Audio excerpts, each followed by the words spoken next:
What is up, everybody? It's Dr. Vibe here, host and producer of the award-winning Dr. Vibe show. But tonight, I'm not Dr. Vibin showing tonight. I'm Dr. Vibin new meing tonight.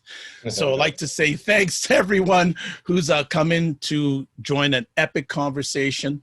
I've been very blessed and highly favored to get to know the members of this movement right here, the New Me movement over the last few months. And as I told people in the previous live conversation, I was going to find a way, some way, somehow to be part of the New Me movement. So that's why I'm here. So I'd like to say thanks for everyone for stopping by.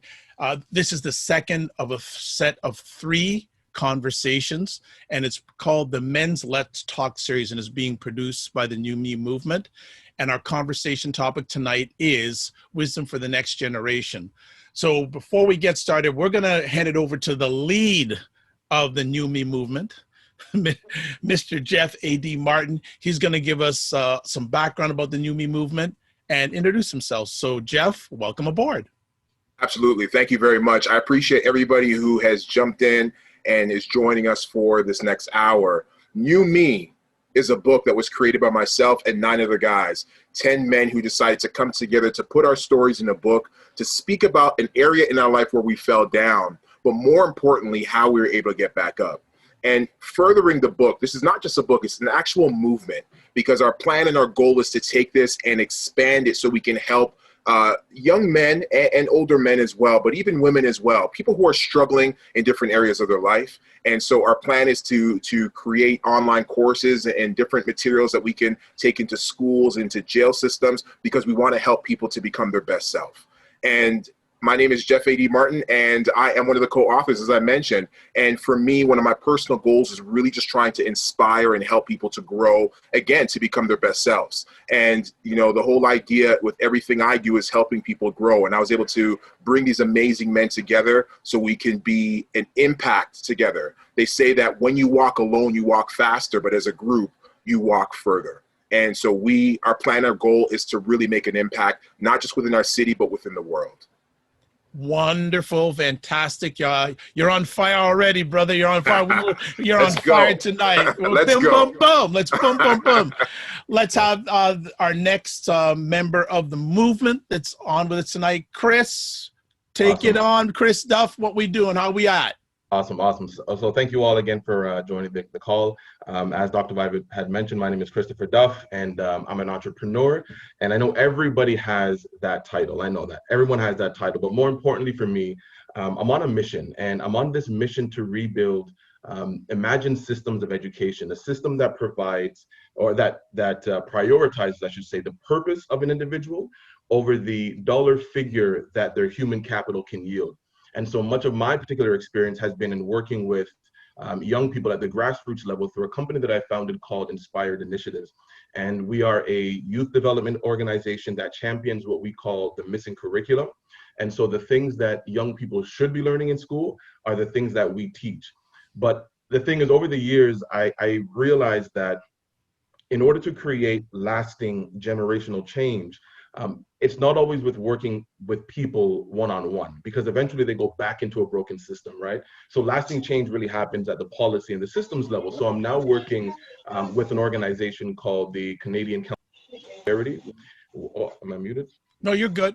Okay. So I'm now working with an organization called the Canadian Council for Youth Prosperity, where we are advocating for policy and systems level change that make the lives of young people better across the country. And in terms of why I decided to join the movement or the project, is because I saw an opportunity for me to pass on what I would consider to be a seed. And what I mean by that is, I believe that people are meant to be rivers and not reservoirs. And so when we overcome and when we conquer and when we heal, I believe it produces a sort of seed or a nucleus that's not meant to be harbored within, but it's meant to be passed on and implanted in someone else. And so for me, you know, when I was emerging from what I would consider to be my cocoon season, where I was going through my own transformation and my own healing, the opportunity for this project came at the perfect time. And so I thought it was perfect fit. So let me hop in and do my thing. Wonderful, So, yeah, wonderful. And finally, but not lastly, the man with the sharp goatee is in the house. So, Danny Stone, step it up. Come on in. Well, man, why you got me going last after these two guys, man? You know what I'm saying? I should have went first. But anyway, I'll do my best. What's going on, everybody? I'm Danny Stone, a.k.a. Coach Stone. You know, a little bit about me is I'm a podcast host. I'm an entrepreneur, Chris, a speaker, and a coach. And, you know, my whole mission is about kind of helping people break through their barriers and find who they're meant to be. Yeah. And I really know that people can turn their passion into profit and make a greater impact in the world. And I've been that type of person that has dedicated my whole life to kind of helping people see something within them. You know, from my very first job at 14 years old, teaching 5-year-olds how to play basketball and mentoring them all the way up to managing training and coaching for organizations. I always believe that people have the capability to do more in their life. They just need to know how, and they need some guidance. And so that's what I've been about for the longest time, and that's what I continue to do. And so when Jeff approached me about being a part of this movement, I thought about it, and you know, I've been seeing all the great work that Jeff had been doing, and I said yes. And up until that point, I had said no to a lot of other organizations because I didn't think that they were really out here to help people and live their best lives.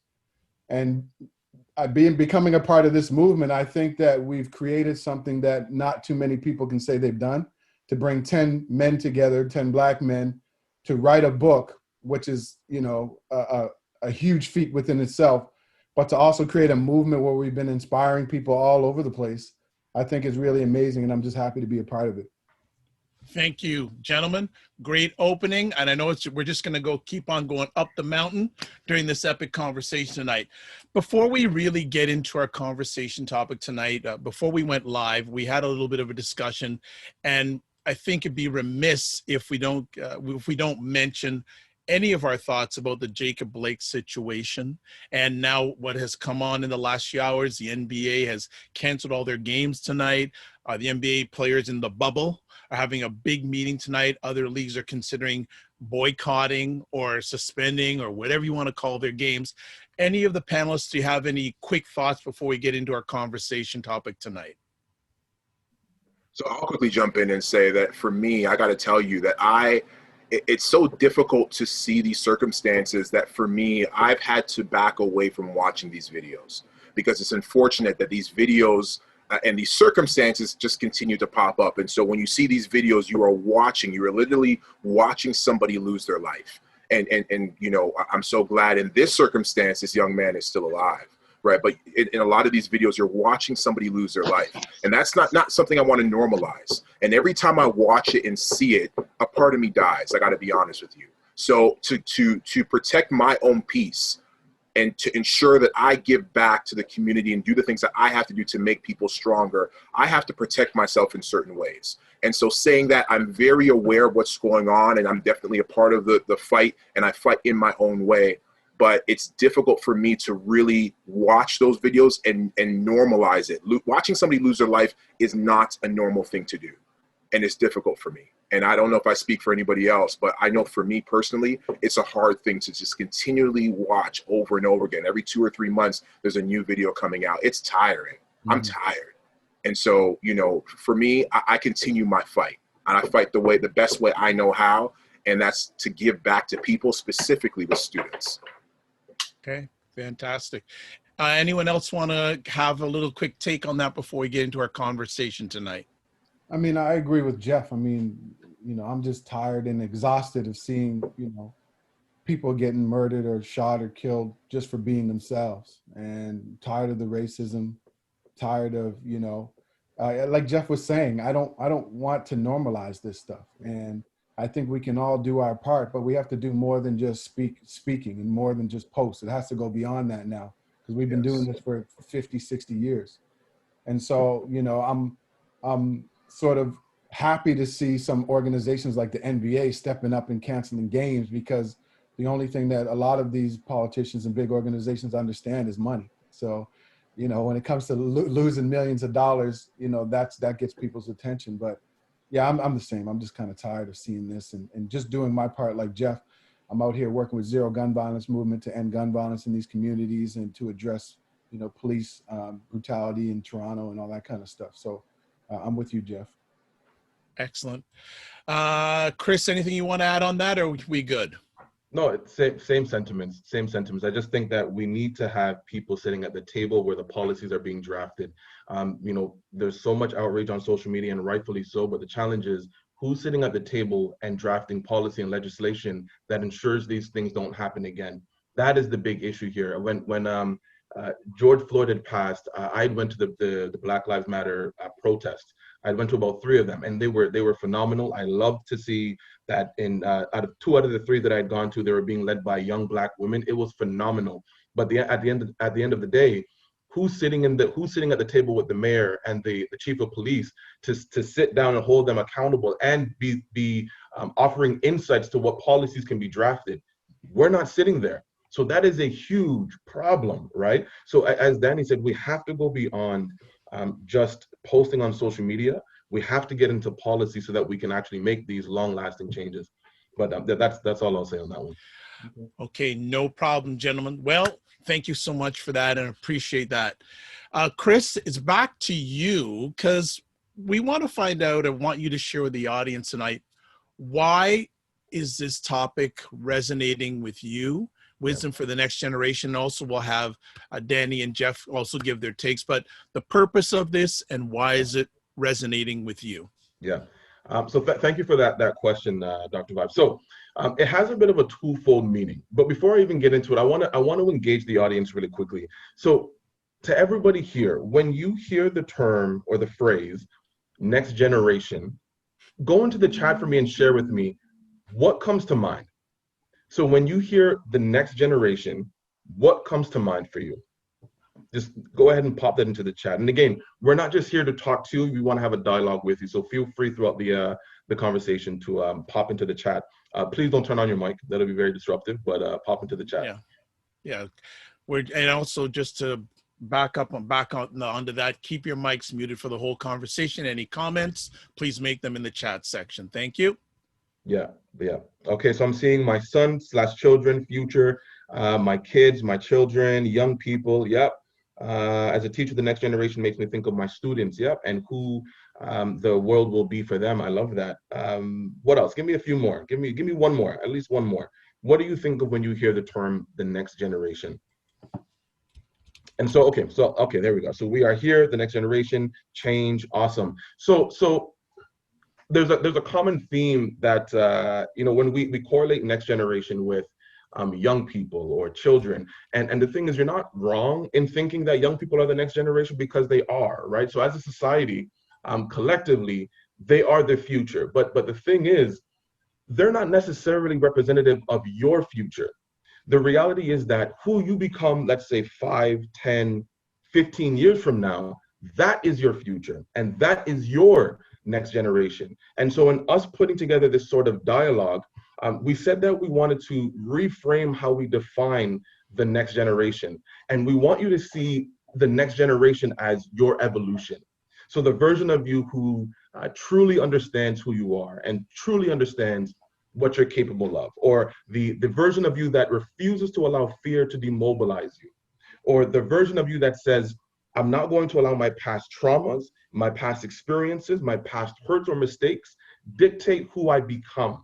And so when we say wisdom for the next generation, what we really mean is that we want to share wisdom, insights, knowledge, gems that will function as a sort of catalyst or accelerant that sparks your next evolution.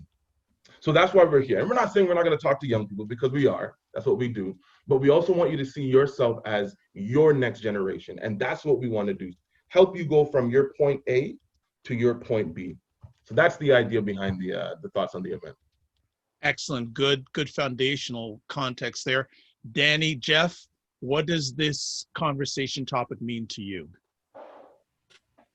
Yeah, I mean, for me, it's what Chris said. I think when we're talking about wisdom and passing on wisdom, you can learn from anybody. Yeah. You know, I can learn from a 2-year-old, I can learn from a 60-year-old, I can learn from somebody older or younger. Yeah. And I also think it's about applying that wisdom. Like we all know that we have to do better in some areas of our life, but we're not. So it's great to have the wisdom, but how do you apply it? And so that's some of what I kind of want all of us to talk about tonight. It's like, yeah, we've learned things and we all have mentors and we mentor each other and coaches, but it's about applying that. And the reason why many of us don't apply it is because of past traumas, fears, fear of what other people will think and all that kind of stuff. And that's what we want to get into tonight. So, Jeff? Yeah, absolutely. I'll just quickly say this. The life that you're living now is a result of the decisions that you made yesterday. And so if you're happy with your life now or you're not happy with your life now, it's based on the decisions that you made yesterday. So that means that if you want a different life for yourself, the next generation of your life, as Chris spoke about, you have to start making the changes that you want now. And that's what it comes down to for me in regards to wisdom to the next generation, in regards to what Chris spoke about with your own life. Wonderful. Next part of our conversation, next part of the event this evening, we're going to ask our panel, the movement panel, one of the movement panels, some questions, and they're going to give some insight and their takes. And fully, let's encourage, if you have questions, comments, put them in the chat room. We already have great interaction going on. Let's keep it going. Let's keep it strong. So the first question for our men is, when you were younger, how did you acquire wisdom? Jump in there, Danny, if you want to start. Yeah, I mean, how did I acquire wisdom? Well, I was open to learning, right? You acquire wisdom by being open to learning and open to the fact that your ideas that you have may not be true, right? Based on where you grow up, who you've interacted with. So I was always kind of a curious person. I wanted to learn more. I wanted to know things. And it was that was one of the catalysts. And then really just almost by mistake finding mentors, whether it was through basketball coaches or people who worked at the YMCA or the Boys and Girls Club or my grandmother. I just had these people around me that saw something in me that I didn't see in myself. And so I would just spend time with them, listening to their stories, listening to their advice, and just kind of absorbing it all. And then figuring out how I could apply it to my life. So that's kind of what I've always been, this curious person. I always wanted to know more about the world. I always knew that there was more than just the neighborhood that I grew up in. And I didn't know how I would get there, but I was always that dreamer. And it was like coaches and mentors and family members that constantly just poured into me that let me know that there's more for me out there. And I would just sit and listen to the stories, you know. So that's kind of how it came about for me. Other gentlemen? Yeah, I'll hop in as well. So, I mean, similar to Danny, I was also a very curious child as well. But one of the things that I learned very early on was that I learned to embrace my failures. And so what I would often do is I'd become very reflective. So if I'd made a mistake, I would stop and I would ask myself, okay, why did I make that mistake? How do I prevent this from happening again? And what did I actually learn from this? So I found that from a very young age, I was very reflective. And I think that taught me a lot because while others were very book smart, I was more, I don't want to say street smart, but I learned from mistakes, from my mistakes, from the mistakes of others. And that was another thing as well. I was very keen on observing others as well. So I would often observe the habits of others. I would often observe what they were doing, how they were doing it. Also try to understand why they were doing it, what mistakes they were making on the way there. And then how do I avoid those same pitfalls? So those two things, I think, coupled together, they really helped me to kind of create a sort of bubble of wisdom. And then as well with what Danny said as well, just finding people that I can sit up under and just listen to and kind of absorb whatever they're giving off. One of those people was my grandmother. There would be, I mean, she was very, very, she was Caribbean, so she was very like authoritative, a huge disciplinary. But the thing is, sometimes I could just sit up under her and listen to her speak about life. And I think for me, she had dropped. I think she had left school when she was in grade 2. So it goes to show that she might not have had the most. She might not have had a tremendous amount of book knowledge in terms of degrees and PhDs and things of that nature. But when it came to life and how to navigate life, she was just she was brilliant. And I found that I would often just kind of sit and just listen to her speak. And so I think all three of those things kind of coupled together, again, it really helped me to develop like a certain bubble of wisdom that I could kind of pull from when necessary. Jeff. Love it. These guys said it all. You know, I agree with everything they said. You know, wisdom really comes from initially the family that you're around. And sometimes the things we learn, like Danny says, sometimes the things we learn are not necessarily correct, but it's what we start out with. And then your neighborhood, your surroundings, your culture, these are things you start to pick up as well. And I would say that's where my initial wisdom has come from. And since then, of course, I've grown and I've taken the initiative to learn things on my own, to expand my own thinking. Excellent. And can I, Dr. Bob, can I just go ahead? Really go ahead, please. Something? I think it's important for us to really create a distinction between knowledge and wisdom. And Danny kind of pulled on this already, but there's a significant difference between knowledge and wisdom. I think knowledge is that information that you learn, and it's like just data, just raw data, raw information. But the wisdom is in the application of it. So I may know that a stove is hot, but the wisdom comes in me not putting my hand on the stove because I know I'll get burned. So I think it's important just to make sure we create that distinction up front.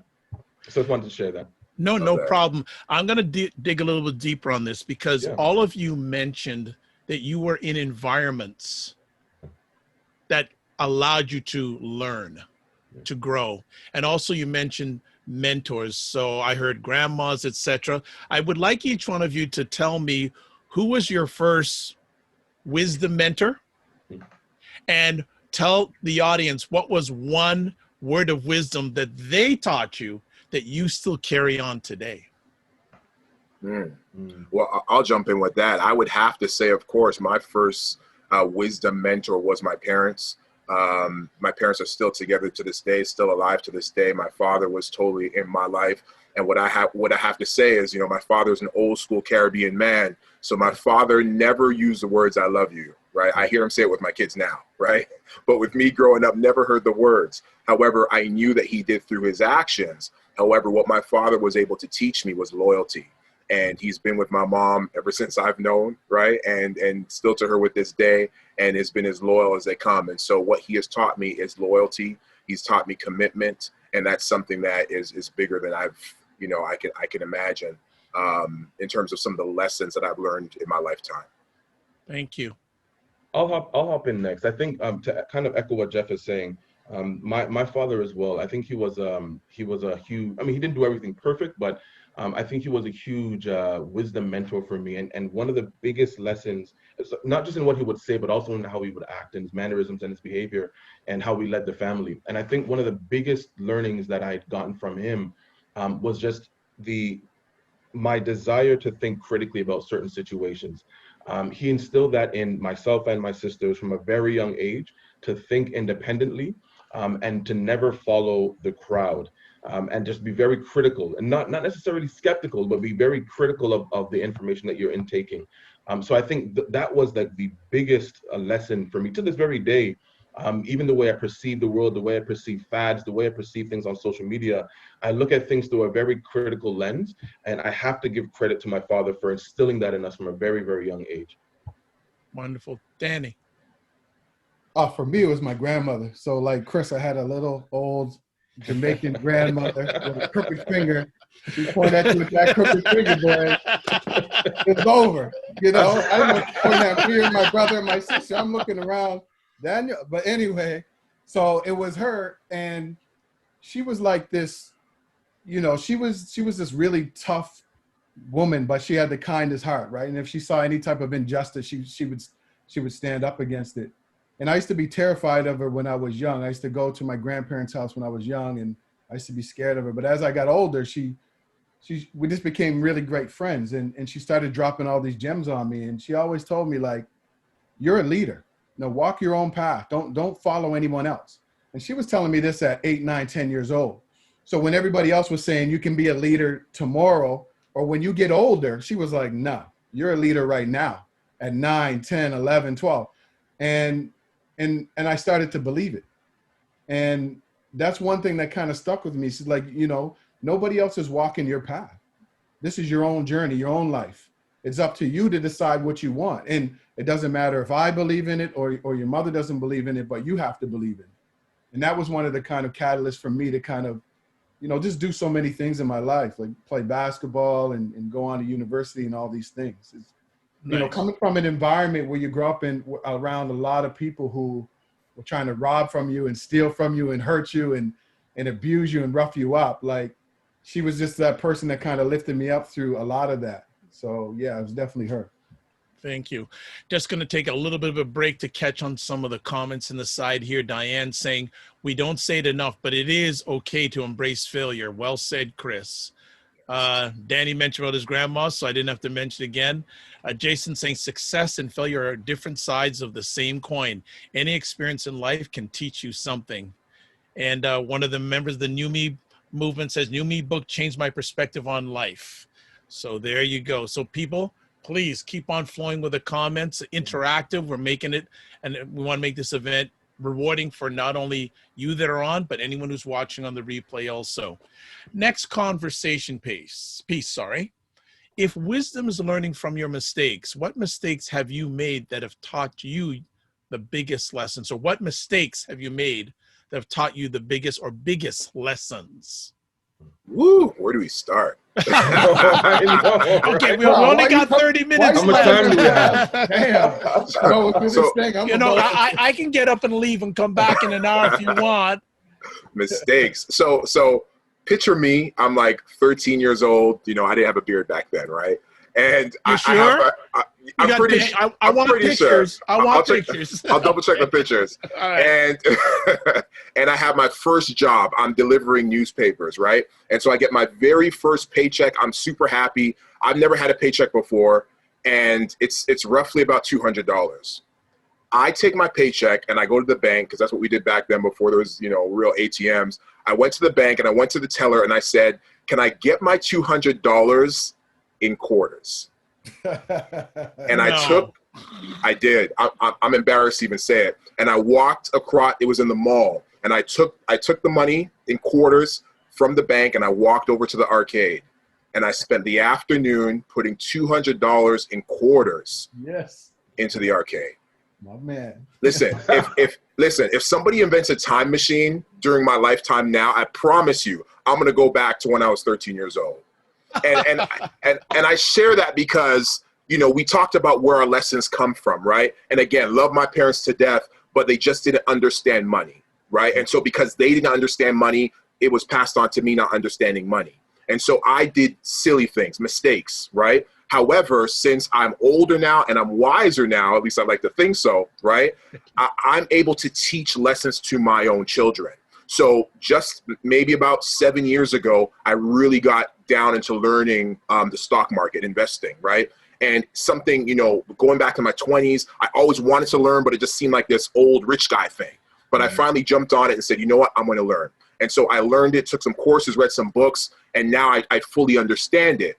But because I understand it, I'm able to pass that wisdom on to my children. So my children now, at the age of 11 and 7, understand the stock market. They understand when they get their birthday money, when they get their Christmas money, they're like, Daddy, let's invest this. And so we're buying Nikes, not Nike shoes, but Nike stock. We're buying Tesla. We're watching the fact that at the end of the month that Tesla's going to split. Like my children at 7 and 11 years old, they understand this. But it's because I was able to pass that wisdom on. So that was one of the worst mistakes I've ever made in my life. But I'm hoping through investments and through my children understanding that, you know, I can make up for that mistake. There you go. Good one. Good one. Who's up? Yikes! So I'll hop in next. Yikes! So for me, you know, it's interesting because I don't know if it's the biggest. I don't know if it's the biggest mistake that I would say, or if it was a mistake necessarily. Because I know sometimes when we think of mistakes, we think of like a one-time action that we regret or decision that we regret. But I think for me, my biggest lesson came from a certain mindset that I had, and it was a mindset where I was. It was rooted in self-sufficiency and this idea that I do not need help. And what this led to for me was certain areas of my life deteriorating. And I'm not exaggerating. Like I want you to imagine a flower, like just losing life and withering up and eventually dying. Like that was a particular area of my life. And I'll explain it further because I want to give you guys some really good context here. So for over Dr. Bob, how real can I get? Can I get very real here? Is that Hey, okay? you know what? I like to have a All right. safe and brave space, so make All it right. happen. Let's do it. Okay. So for over 16 to 17 years of my life, I struggled with this addiction to pornography. And it wasn't until later in my life that I actually realized that it was a problem. Okay. And when I realized that it was a problem, my self-sufficient dependency is weakness, I don't need any help mindset led to this half-baked effort to try to remedy the situation. And ultimately, it left this addiction unchecked. All right. And because it was unchecked, it began to corrode very specific areas of my life without me even realizing it. And so there was one specific area in particular, and that was my relationship with my partner that I had at the time. And so, like any addiction, I'm not sure how familiar you guys are with addiction, but like with any addiction, you know, with more exposure to the stimulus, your tolerance, of course, is going to increase over time. So that means you need a greater stimulus in order to experience the high, so to speak, right? So I'm finding myself graduate, and not in a good way, but I find myself graduate from websites to the strip clubs. And then I go from the strip clubs to these massage parlors. And then I go from the massage parlors to these hotels. And all the while in my mind, though I know that this is a problem, and though I know that this is an issue, I refuse to get help. Because in my mind, I'm thinking I'm self-sufficient. If I ask for help, then that means that I am weak. And meanwhile, my relationship was deteriorating at a rate that I could have never imagined. And to be honest with you, it is a miracle. It is a miracle that she stayed with me, number one, and that she even married me a month ago. So it's a miracle there. But I think, my biggest lesson was that in really understanding that I am not built to figure out this thing called life on my own, and that there's no weakness in that. And even me saying that, in a way, it's almost freeing, right?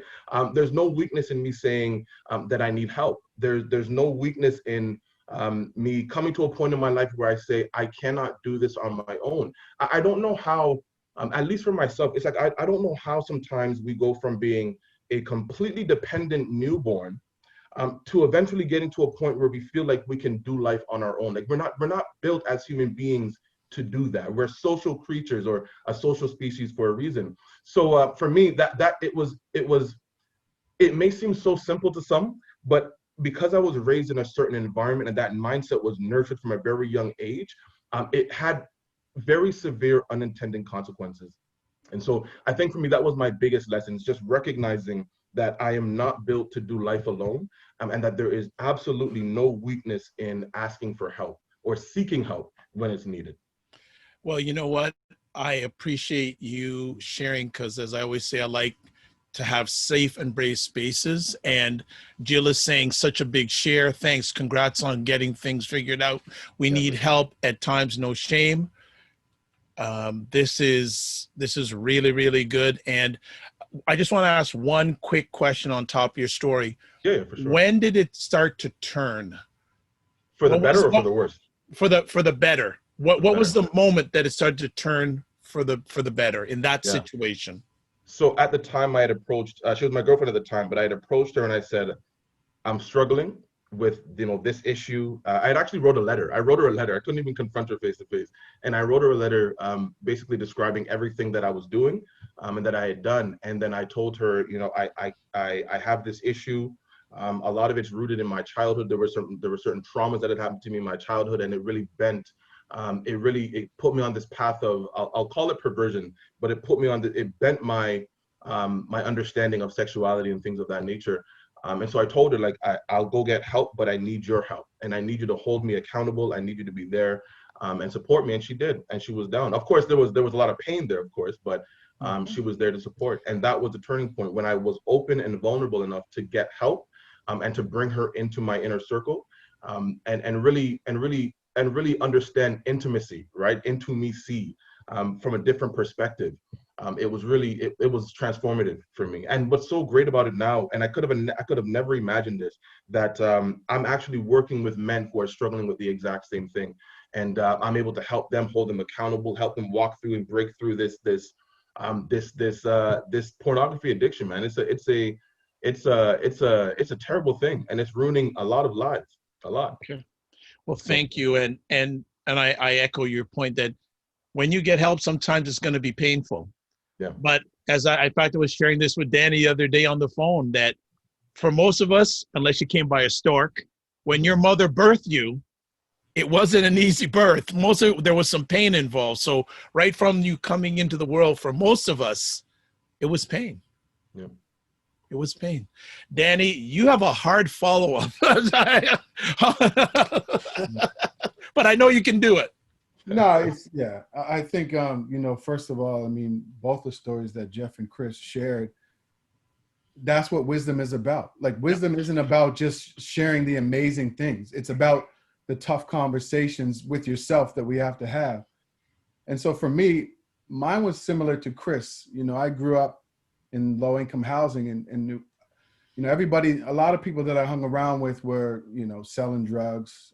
Some of them were in pimps and drug dealers and stealing cars and all these kinds of things. And, I think one of the things that really got me was I knew that wasn't me, but I did some of those things just to fit in with everybody else. It was almost like I knew I shouldn't do it. And for me, getting picked on, I'd rather go with the crowd than get picked on a little bit or get bullied or laughed at. And so what happened was, I was stealing cars and we were breaking into places, and I was selling weed at the time. And I remember I started selling some drugs, and I remember holding crack for one of my friends. And this is what really kind of messed me up. And he's like, okay, somebody's coming, give me the crack, right? I gave it to him. And I look up and it's his sister. He's selling crack to his own sister. I'm like, yo, what are you doing, man? And me and him got into this big argument. He's like, oh, she don't get it from me. She's going to get it from someone else. I'd rather know what she's getting. And that whole situation just disgusted me and had me looking at myself like, man, I'm a part of this? Like, I couldn't believe it. So after that went down, probably like about 3 weeks later, the same guy who sold crack to his sister, he got his mother's house got raided. Mm-hmm. They walked his mother out in handcuffs, and the whole family, his little niece. And once I saw all of that, I said, you know what? This ain't me. I'm not a part of this stuff. And what it taught me was, and this whole situation with my grandmother always giving me this knowledge is what made me turn my life around and make the choice to go to university later. But I always carried that. I'm like, why are we out here trying to impress people that don't matter to us, right? Like, you know what I mean? And when I started working in the corporate world, I saw even more of it. I saw people pretending to be someone they're not, going against their values and their beliefs and stabbing each other in the back. And I'm like, I'm never going to be that way. I'm going to stand on my own values and my own morals. And if you don't like me for it, then I don't care, right? And I think that's, and when I realized that, I think people started respecting me even more. People were like, okay, well, I can ask Danny a question because he's going to give me an honest answer. And they would come to me for guidance.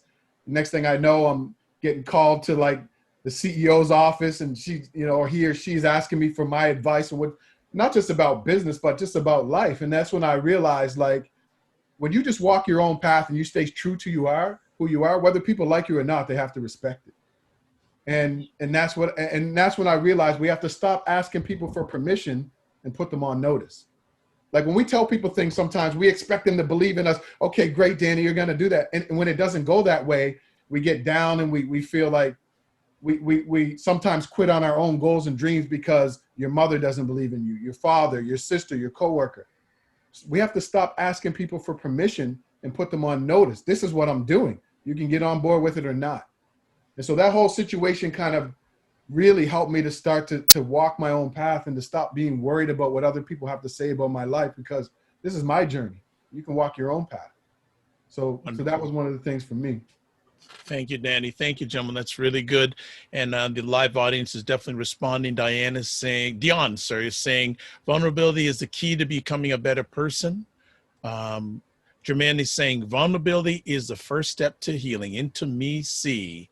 And then Jason is saying, acknowledging your weaknesses are the true gems to self-knowledge and the journey towards wisdom. Great shares, gentlemen.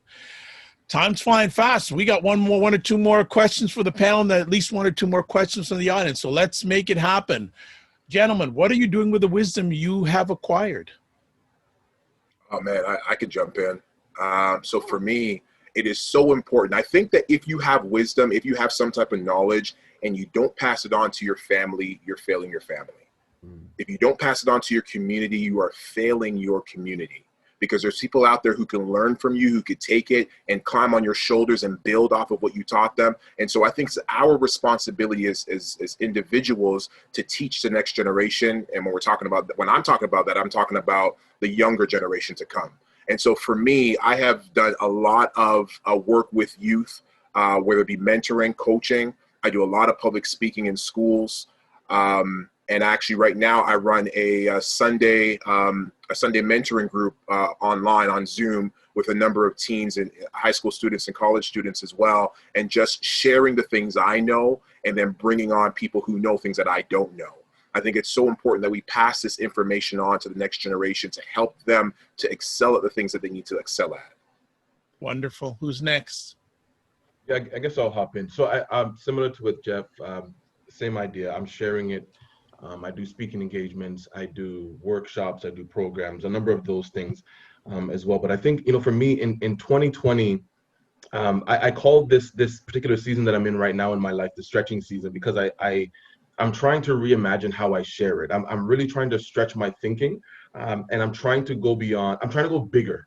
So over the years, as I mentioned earlier, my focus has always been, grassroots and community. I'd be speaking at this organization, or I'd be speaking or doing a workshop with this youth group, and that stuff is great. But as of late, I've been really thinking, how can I advocate for these things, or at least speak to these things on a much larger scale? And I don't necessarily mean speak to a larger audience necessarily, but I mean, how do I speak to the right audience? And I've been thinking, in addition to the classrooms and the hosting of the Zooms and my experience with things like depression and suicidal thoughts, how can I influence policy and create like sweeping change that improves mental health supports, let's say for young people, so that these supports are more proactive than they are reactive.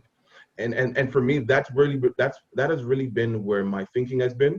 It's kind of elevating from the grassroots, and really trying to wonder, how can I influence policy so that I can be impacting hundreds of thousands of young people across the country with just a stroke of a pen. So that's really where my mind has been. But again, it's still the idea of sharing, but it's just trying to be very strategic, really trying to change the system. Because when I would find that, I go into a school and I do a talk with a young person, and that can be transformative for that young person, absolutely. But the reality is that they go back into a broken system again. And unless there is constant reinforcement of what I had shared, or even an environment to nurture that seed that I had shared or implanted, the chances are they may fall right back into whatever mindset they had in the past. So I've really been thinking, how can I change systems? Some of the brothers from New Me are going to be talking. Oh, okay. So, yeah, I'll pass it over to Danny. No problem. Danny? I mean, similar to what Jeff and Chris said, but before I even kind of go there, I think a lot of people, not a lot, but I think there are people out there that want to give knowledge as a way to not have them deal with their own stuff, right? So a lot of people will be out here speaking and trying to drop knowledge on people, but they don't really have the wisdom because they haven't looked into themselves to get real with themselves. And I see that a lot. I see it a lot. I see people standing on stages or speaking to groups, and this is what you need to do to change your life. And it's like, what work have you done? Well, I don't really need to do any work because I'm doing the work by being out here speaking. And to me, if you're not willing to do the work yourself, to ask yourself difficult questions, to get real with yourself, like Jeff and Chris and probably so many other people on here, then I don't even think you deserve to be in front of people trying to impart knowledge on them. If you ain't willing to do a reality check with yourself, I don't even think you deserve to kind of be out here trying to impart knowledge on someone, trying to encourage them to do the work that you're not going to do. So that's the first thing. I'm working on myself. I'm, having conversations with some of the brothers here. I'm reading books. I'm going to seminars. I'm sitting down thinking, you know, about my past and how I got here and what some of my roadblocks are in terms of relationships or finances. And I'm taking that information and I'm going back and I'm talking to other people about it. And so that's what it is for me. It's like doing some soul searching first. And then, as many of you guys know, I'm out here doing a lot of public speaking.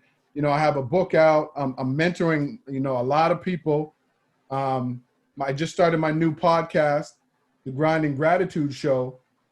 And even the way that I designed the Grind and Gratitude Show, when people go and listen to it, it's real actionable things that you can do right now.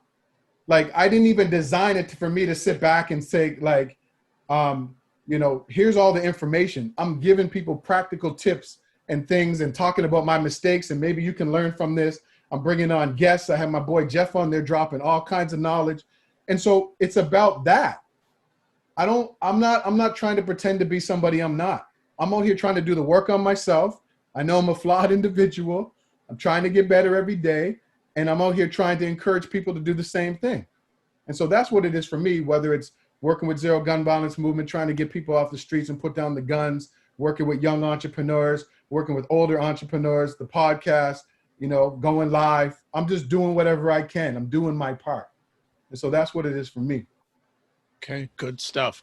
Just want to catch up some comments going on here. Jamal is saying, I agree, Jeff. Whenever I learn something new, whether that be financial literacy or what I make it my mission to share with my family and my friends. Especially, I grew up in a house where we didn't learn about money.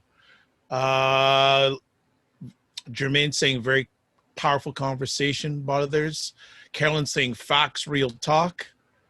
Dion, we are all works in progress, Danny. You nailed it. Jill is saying, appreciate all the knowledge and sharing, Coach Stone. And Jermaine saying, before you change the world, you should get in your house in order. Absolutely.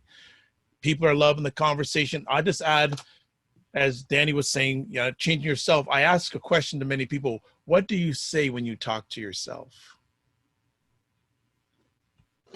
What are you saying to yourself about yourself? So we're coming up to the top of the hour. We may go a little bit past, but you're not leaving. So we're just going to have people keep on dropping some knowledge bombs. There is a final question I have for the panel, but I'm going to ask a question that is in the chat room here from Brother Lewis. How do you pass on wisdom to the next generation, to youth who have so many other influences today, such as social media?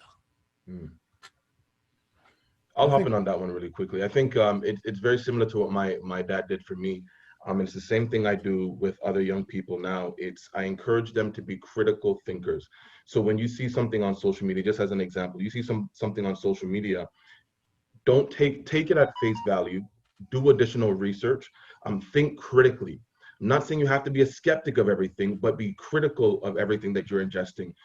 So I found that is tremendously successful with the youth that I work with, and it's something that I highly champion and advocate for. It's just getting young people to think independently and getting them to think critically of certain things that they're ingesting, whether that be a teacher, whether that be things in school, whether that be the parents creating a space where the kids can challenge them respectfully, of course, but allowing them to think critically. And I think, you know, one of the things that, the last thing I'll say, and then I'll stop, but one of the things that there was one point where, again, my dad created an environment where we were allowed to challenge. Again, he's Caribbean, so it was he was very authoritative, but we were allowed to challenge or ask why on a particular thing, respectfully, of course. And I remember there was one particular time when I did that with my mother, and it didn't go so well, right? So I challenged her on something that she wanted me to do, and then I guess her and my dad were having a conversation, and my dad said, you know, if you want him to blindly follow you here in the home, then he will blindly follow somebody else outside of the home. So the idea is to create some type of environment where you encourage the young people to challenge what they're taking in, and then in turn, it also gets them to challenge their own motivations. Why do I do that? So to a question that you had asked earlier, Dr. Vibe, you said, you know, what do you say to yourself when you talk to yourself? For me, I ask myself, why did I do that? I challenge myself on certain behaviors that I do or certain things that I may see emerging.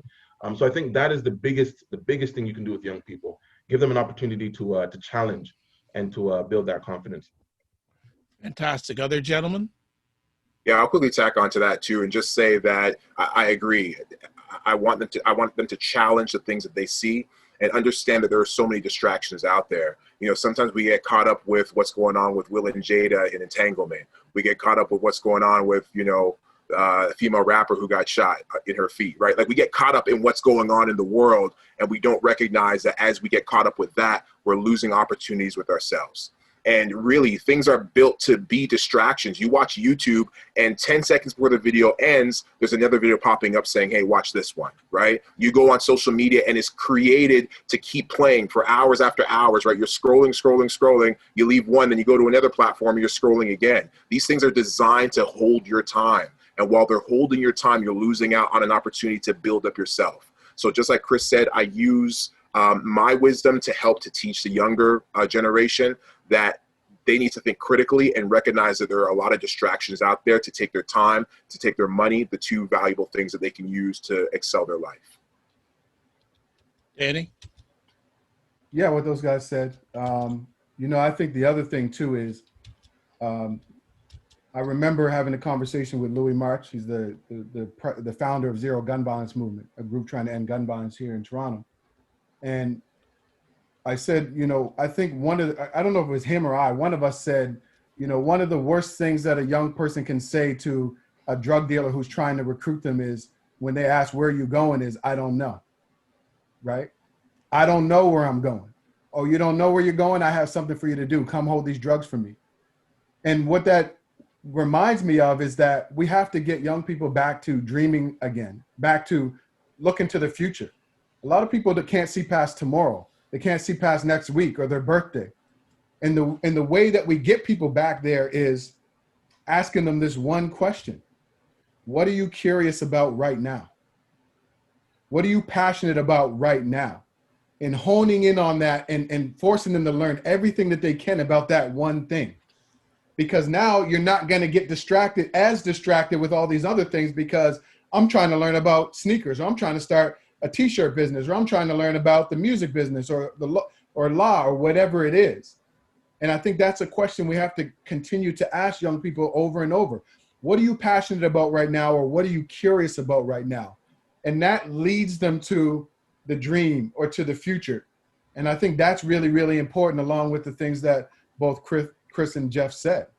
And I think it's a question that even us adults have to ask ourselves. I meet so many people that are stuck in a job, a 9-to-9 job, been there for 15 years, never wanted to be there for more than 1 year. And when I ask them, okay, well, what is your thing? Well, I don't know. Well, what are you passionate or curious about right now? So that's the way to lead people back towards dreaming again. Excellent. Excellent. Okay. Fantastic stuff. Anyone else want to add on? Okay. No problem. So we're getting near the top of the hour here. So as we start winding it down, I want to ask each one of the panelists, and if anyone has any more questions, please put them in before we let these powerhouses go, because once they're gone, you're gonna have to try to pull on it. They're flying. They're moving fast. All right. So I want to ask each one of the men of the movement, take 30 seconds, speak to that person, and share what you want them to know. So what would you share with your younger self after your journey now? For me, it would be willing to unlearn. Be willing to unlearn. I sincerely believe that our struggle to unlearn is often the very thing that gets in our way of progress. And if I can just give you a really quick example, hopefully it's 30 seconds, but you know, during my wife and I's honeymoon, if there was one major theme that we saw emerge from the entire honeymoon, is that we were thinking way too small. So let me explain. So while we were in Niagara, because it was a COVID honeymoon, so while we were in Niagara, we went to view this luxury home. All right, it was worth about $1.7 million, way outside of our budget. But we said, at her request, actually, she said, you know, let's just go. And I said, okay, fine, let's just go do it. So while I was there, I was talking with the real estate agent, and I was asking the real estate agent, you know, so what other properties do you have nearby, and what are the sizes? So my expectation was for her to come back and share, okay, well, you know, this house for with X square footage and things of that nature. And she started speaking in, she started saying that, you know, she had houses that were sitting upon acres of land. And let me put that in perspective for you guys. So 1 acre is about, like, I think it's about 43,000 square feet.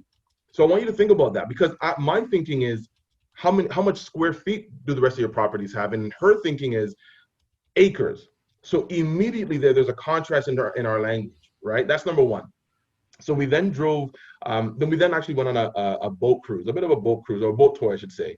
And we overheard somebody talking about how they had moved to this particular city. It was Tobermory that we went to, and how they moved to this particular city 2 weeks ago, and they were currently building their own house, all right? Building their own house. Up until this point, that thought never even entered into my mind about building your own home. So again, thinking too small. Two more examples, or one more example, I should say. So then we're driving to Blue Mountain. We're driving from Blue Mountain to Toronto. We traveled all over there. But we went from Blue Mountain to Toronto, and we decided to take the scenic route, all right? And so we're driving past like hectares of open land, hectares upon hectares of open land. And then we asked ourselves, you know, what would we do if we ever had land like that? And the only two things we could think of was solar farms for me, and then agriculture for her.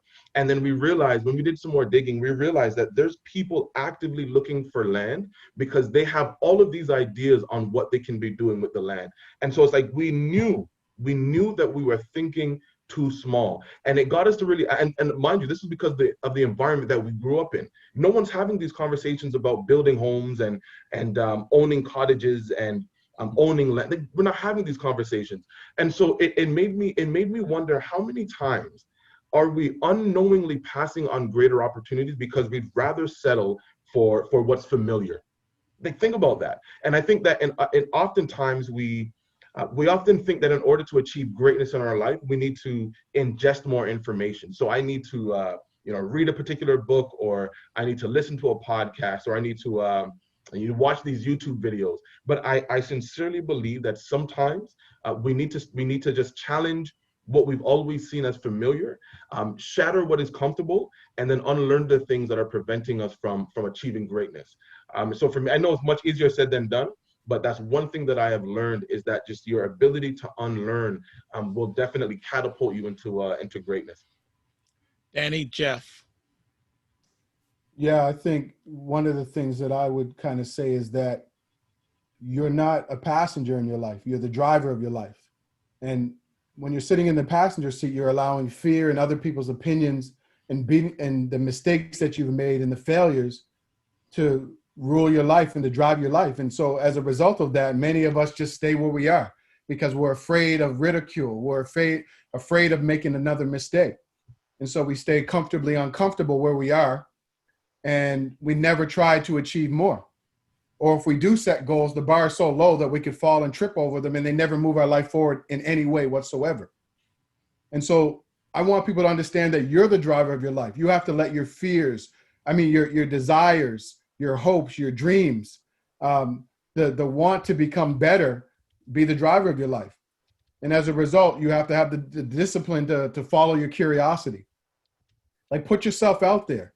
Try new things. Like, once you step outside of that comfort zone, that's how you grow. You can't grow in the same pot, in the same environment, right? You have to step outside of that. And so that's one of the things I want people to understand, is that we have to stop being concerned so much about what other people have to say about our lives, because the people that are judging you have their own shit going on, right? We have to stop worrying about the failures that we make, because everyone's failed at something. We've all made mistakes.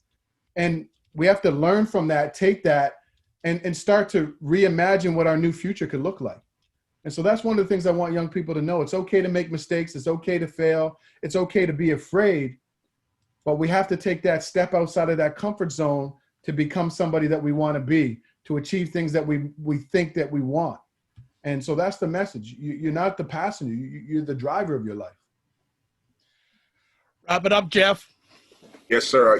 Oftentimes when I deal with people, whether it be youth, whether it be adults, whether it be, someone who doesn't have a whole lot of money, or the head CEO of a company, when I'm doing corporate work, the one thing that I see that is common amongst everybody is value, their own self-value. And that's where a lot of people fall down, is their own value and their own worth that they don't see. And so if I can speak to that person, whether you're on the call or you want to take this message to somebody else, I really want you to understand that you are valuable, that your life is worth it. And the fact that you are here for a reason. You are here for a purpose. I really believe there's a reason why you're here, sitting here on this call, the reason why you're here in 2020 at the age you're at now, and you weren't born in the 1950s, you weren't born in the 1920s, that you were born when you were born to have you at the age you're at now. I think there's a reason why you are here. There's a bigger purpose. And I think it's for all of us to go out and figure out what that is, but there's a reason why you are here.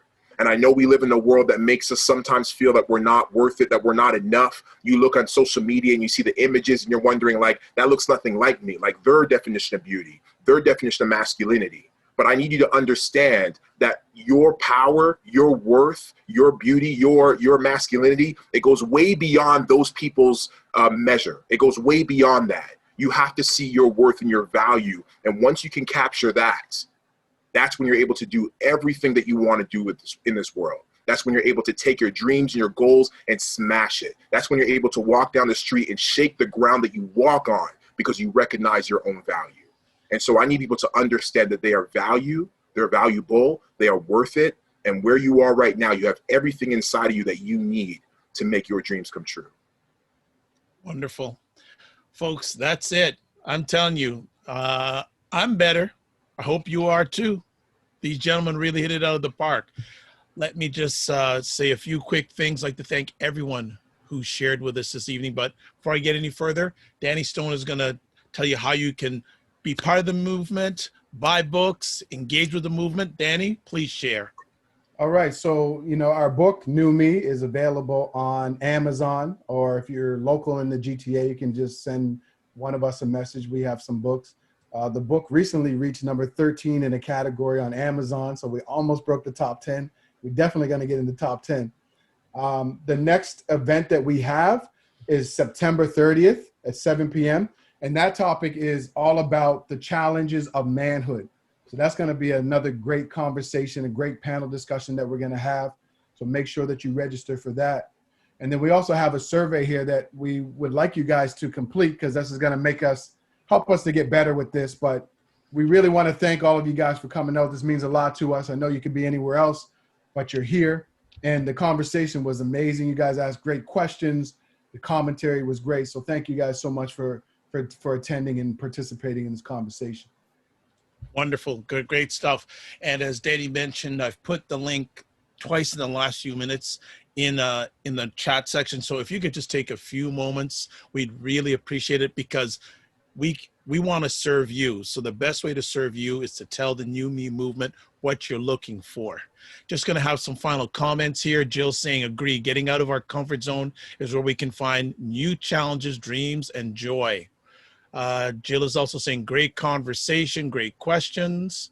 Marianne is saying, you all came to Regent Park back in December, and I brought some young boys to listen to you. Some of the siblings of those young boys were involved in a drive-by shooting, and we almost lost 5 innocent lives 2 weeks ago. I would love you guys would come back and help support the boys and their families in a healing session. So reach out to one of us. I'll put my email in the comments, and you can send me an email, and we can definitely try to work something out. Great. Louis, Mr. Mosh saying, way to go, Danny. We need more dreamers with a long-term vision. Many of the youth checked out, and their life is about daily existence instead of living the life to its fullest. And I would add on, a lot of adults are that way too. Yeah. So Absolutely. it's not just a youth thing. I think it's a people thing. Ask someone that you know, what is their dream? Don't be surprised if they don't have an answer. I just want to say thanks to the New Me movement for allowing me to be here tonight. It's a pleasure. Don't take it for granted. Thank you. If you want to find out more about me, the pleasure is mine. The best way to get in touch with me, go to my website, thedrvibeshow.com. I want to end off with a quote before we let everyone go. Don't choose someone else's dreams, or don't choose someone else's doubts over your dreams. Love it. Good night, everybody. Thank Thanks, you so everybody. much. Great show. God Thank bless. you. Much, Thank you so everyone. I really much. appreciate you. This was big, brothers. God bless. Yes, Jermaine, thank you. No problem.